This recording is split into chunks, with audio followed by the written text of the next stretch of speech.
किसी ने एक सवाल किया है, क्या जनाबत की हालत में जनाजे को कांधा दे सकते हैं और क्या बिना वज़ू के जनाजे की नमाज पढ़ सकते हैं? तो देखिए, जनाबत की हालत में कांधा देने में जनाजे को कोई मसला नहीं है, लेकिन बिना वज़ू के जनाजे की नमाज नहीं पढ़ सकते। बिना वज़ू क्या, बिना गुस्ल और फिर वज़ू दोनों होना चाहिए इसके। नमाज के लिए जो कंडीशन है, जनाजे की नमाज के लिए वही कंडीशन है। तो कांधा देने की हद तक कोई मसला नहीं है। नबी अकरम सल्लल्लाहु अलैहि वसल्लम का ज़माना था, अबू हुरैरा रज़ी अल्लाहु अन्हु नबी अकरम सल्लल्लाहु अलैहि वसल्लम के सामने आए, आप सल्लल्लाहु अलैहि वसल्लम सलाम किया और अबू हुरैरा रज़ी अल्लाहु बगैर जवाब दिए कि तेज़ी से चले गए, मिले भी नहीं आप सल्लल्लाहु। फिर दूसरी बार फिर मुलाकात हुई नबी अकरम सल्लल्लाहु अलैहि वसल्लम, कहा अबू हुरैरा मैंने तुमको सलाम किया और तुम बगैर जवाब दे के चले गए। तो क्या अल्लाह के रसूल सल्लल्लाहु अलैहि वसल्लम, मैं माफ़ी चाहता हूँ, मैं जनाबत की हालत में था इसलिए मैंने आपके सलाम का जवाब नहीं दिया। नबी अकरम सल्लल्लाहु अलैहि वसल्लम ने फरमाया कि मोमिन कभी भी नापाक नहीं होता है। इसका ये मीनिंग नहीं है कि आप बगैर वज़ू और बगैर गुस्ल के नमाज़ पढ़ ले। मीनिंग ये है कि सलाम का जवाब देने में, कुछ उमूमी काम करने में मोमिन को किसी भी हाल में कोई हर्ज नहीं है।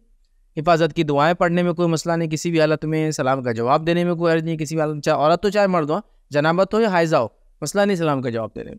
तो बहरहाल हमारे पास ये गलतफहमी होती है, तो ये होता है। तो नतीजतन याद रखिए, जनाबत की हालत में कांधा देना मैयत को कोई मसला नहीं है, लेकिन नमाज नहीं पढ़ सकते आप। इसके लिए आपको गुस्ल भी ज़रूरी है और गुस्ल के बाद वज़ू हुआ ज़रूरी है, क्योंकि ये नमाज जैसी नमाज है, याद रखिए। तो वो आप नहीं पढ़ेंगे, तो कांधा देने में कोई हर्ज नहीं है। एक गलतफहमी भी होती है कि मैयत जो है वो परेशान होती है, ढूंढते रहती है, घूमते रहती है, फना होती है। अगर आप नापाकी की हालत में कब्रस्तान चले जाए, जनाजे को कांधा दे दे, तो आपको चिपक सकती है, लपट सकती है, जिन भूत आप में आ सकते हैं, बुरी आत्माएं आप में घुस सकती है। ये सब बेबुनियाद चीज़ें, याद रखिए। एक मोमिन कभी भी नापाक नहीं होता, नजस नहीं होता, जिस तरह से एक मुशरिक जो अपने अकीदे से नजस होता है, याद रखिए, ठीक है। तो हम वैसे नहीं होते, एक मोमिन वैसा नजस नहीं होता है, नापाक नहीं होता, तो लिहाजा कांधा देने की हद तक कोई अर्ज नहीं है।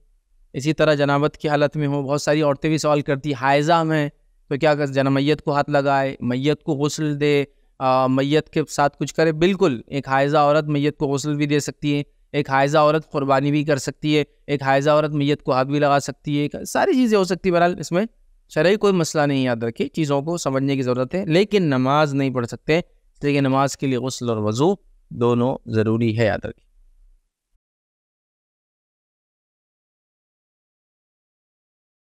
अस्सलाम वालेकुम। आप भी हमारे इस काम में ताउन करें अपनी ज़कात और सदक़ात के ज़रिए। डोनेशन डिटेल्स के लिए डोनेट अस पर क्लिक करें। अगर आपको हमारे वीडियोस पसंद आए हैं तो इसे शेयर करें और सबके हकदार बनें। रोज़ाना हमारे वीडियोस को पाने के लिए हमारे यूट्यूब चैनल को सब्सक्राइब करें और बेल आइकन दबाएं। हमसे दीगर सोशल मीडिया पर जुड़ने के लिए वीडियो में दिए गए आईडी को सर्च करें। जज़ाकल्लाह।